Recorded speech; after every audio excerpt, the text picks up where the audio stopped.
Este domingo hubo elecciones en Venezuela y el resultado pues fue el que deseaban y esperaban grandes sectores de los medios de comunicación internacionales y de los empresarios en el mundo.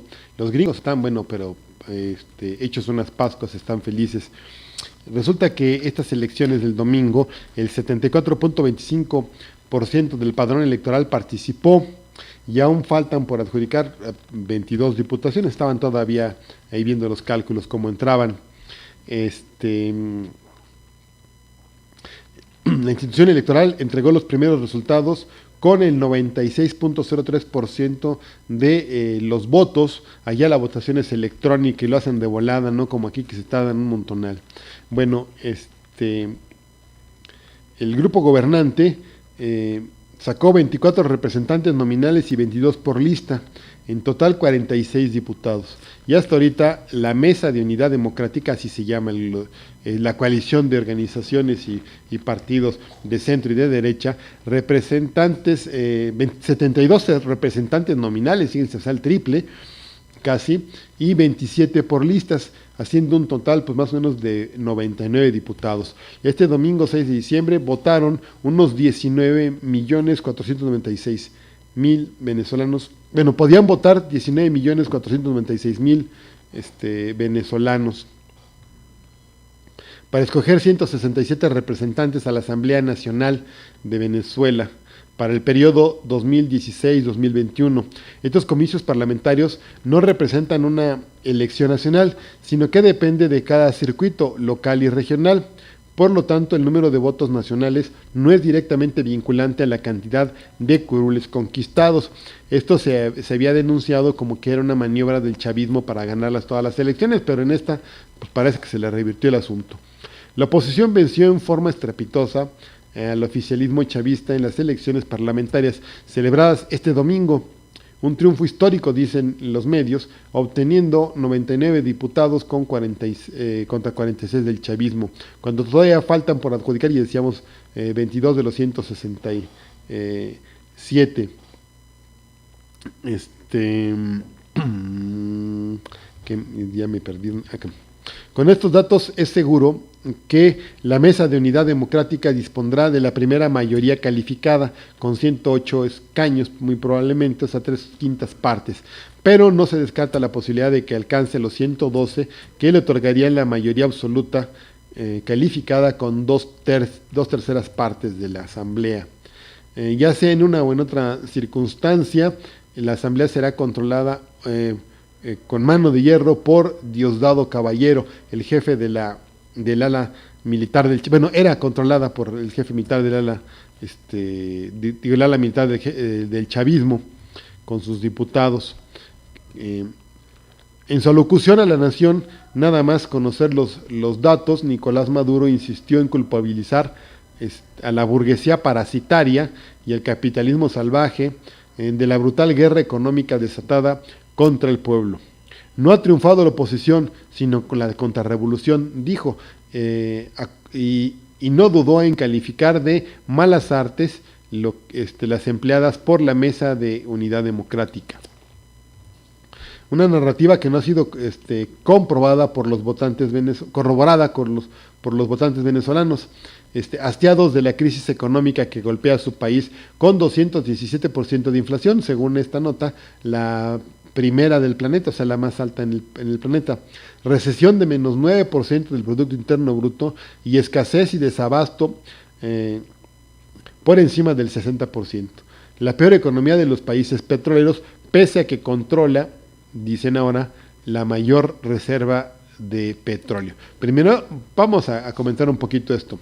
Esto de la inflación, la recesión y el desabasto, pues sí nos da una idea de un gobierno que opera mal, pero al mismo tiempo nos da la idea de un gobierno que ha sido acosado por los capitales internacionales, porque ¿a poco alguien va a decir que el gobierno de Peña Nieto y otros muchos son buenos operadores, buenos economistas?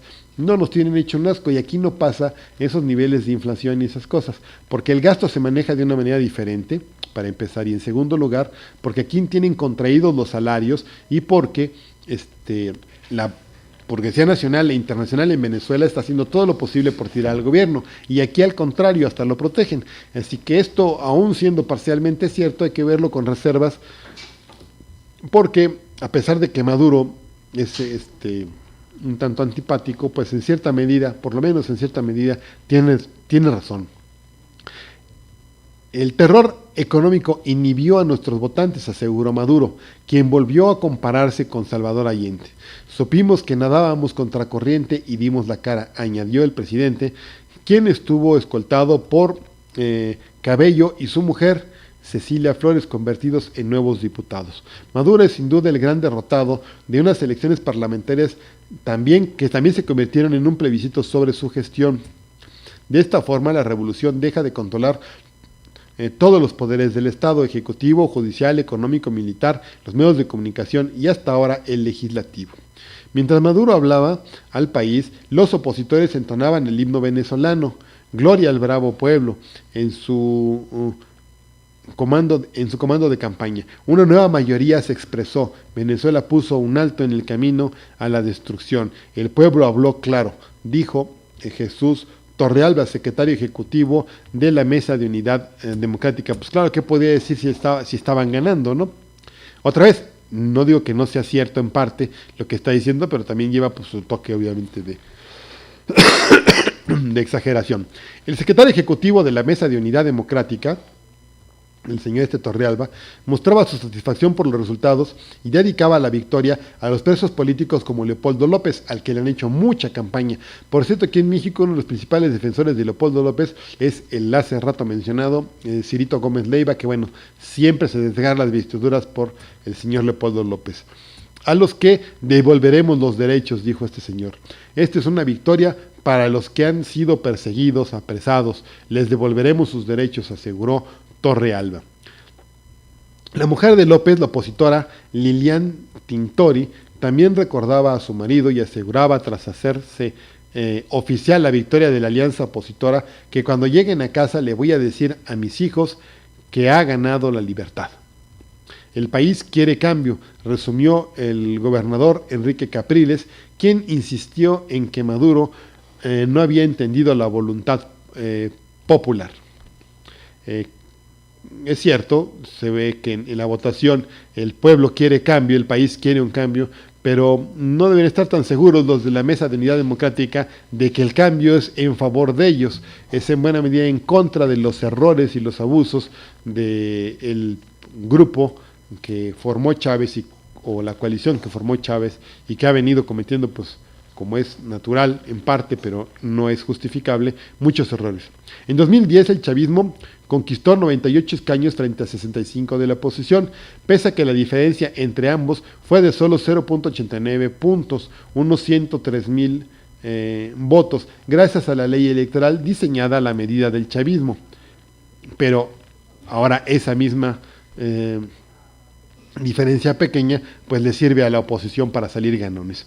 En las elecciones presidenciales del 2013, Maduro superó a Capriles por un poco más de 200,000 votos. También fue una elección cerrada. Y unas elecciones que fueron denunciadas por la oposición, obviamente, y los Estados Unidos como irregulares.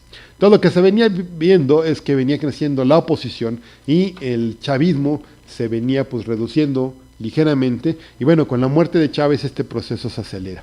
Aquí una cosa que nos tenemos que preguntar todos, en primer lugar, ¿el proceso venezolano es realmente una revolución en el sentido, digamos, radical del término? Pues parece que no, obviamente no.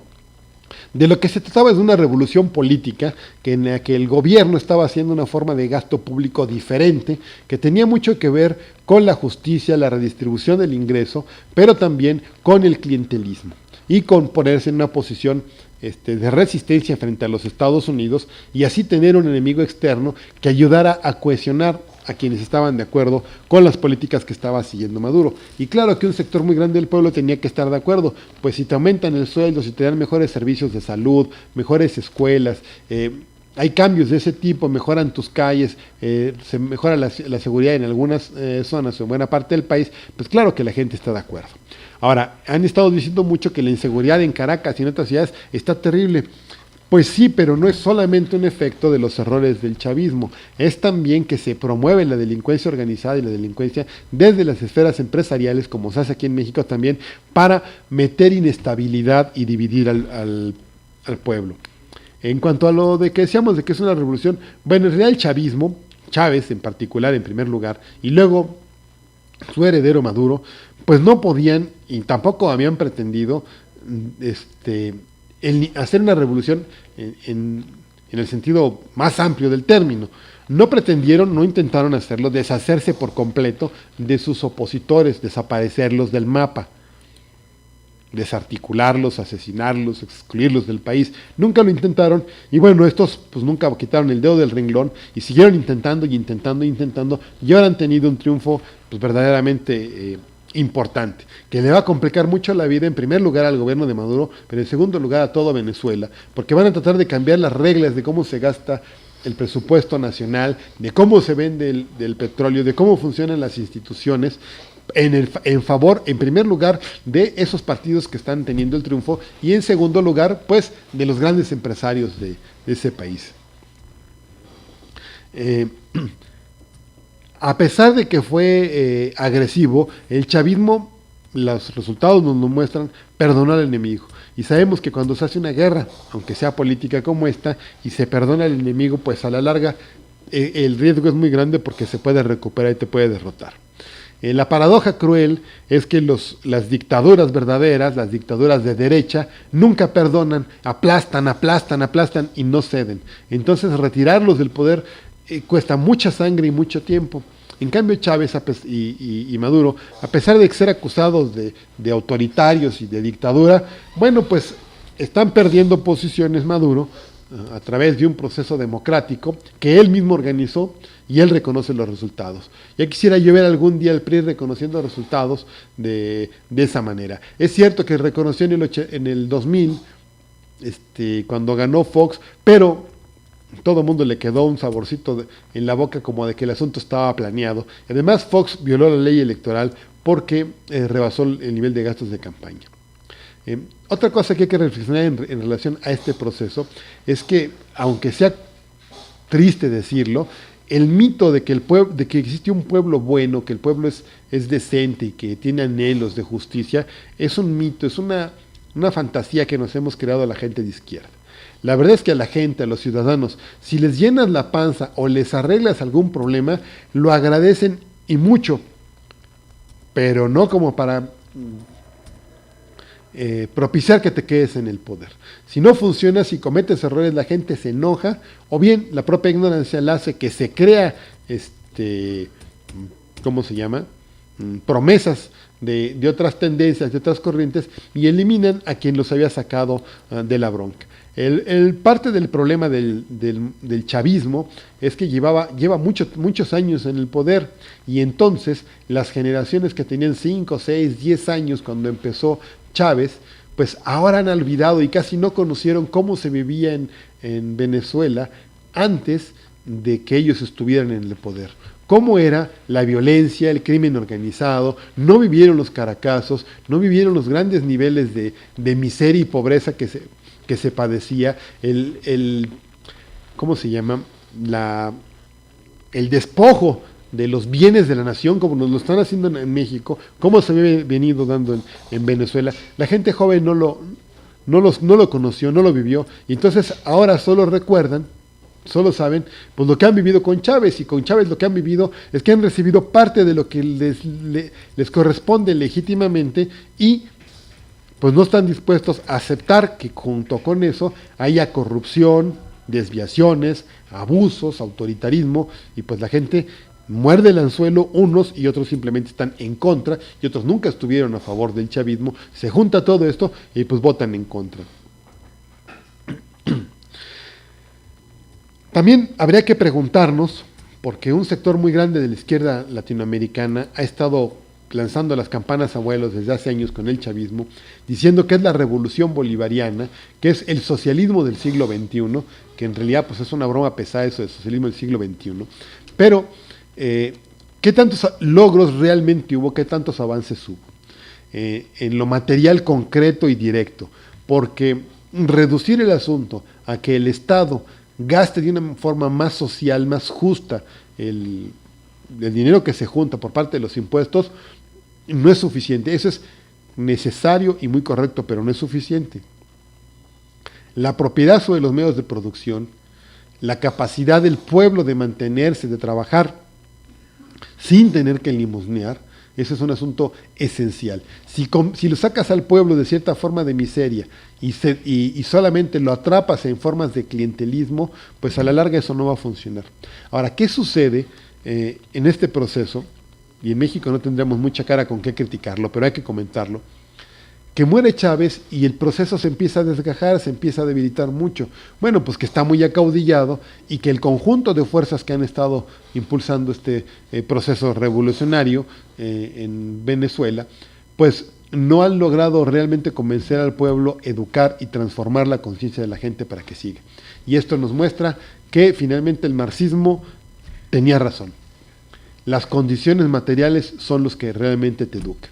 A base de discursos de 3 horas, de 2 horas, a base de clientelismo no se cambian las conciencias. Por eso el PRD le ha ido tan mal, por eso no avanza lo suficiente Morena, por eso la izquierda mexicana está hecho un asco, porque no hemos logrado cambiar las cuestiones de la forma de vida real, material de las personas, que eso es lo que cambia nuestras conciencias. En Venezuela ha habido avances en ciertos sentidos, sobre todo lo que más he escuchado es sobre la salud y la educación, me refiero a la cuestión de las escuelas. Pero si los contenidos en las escuelas se vuelven dogmáticos o pura propaganda de gobierno, pues aquí está la prueba de que parece ser que eso no es suficiente.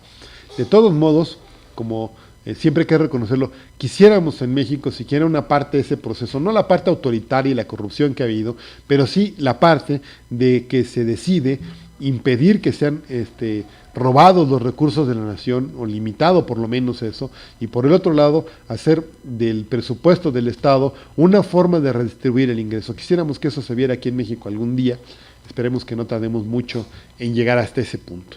Por lo pronto, habrá que decirles a Ciro y todos los demás defensores de la derecha venezolana, no echen las campanas a vuelo, han ganado la mayoría en la asamblea, todavía falta ver cómo se llevan el pueblo, el gobierno, los partidos que han ganado a partir de la fuerza que tengan ellos en la asamblea. Va a generarse ahí un conflicto muy fuerte entre lo que dice el gobierno y lo que dice la asamblea. Entonces habrá que estar muy al pendiente, observar muy claramente para aprender nosotros también de esta importante experiencia.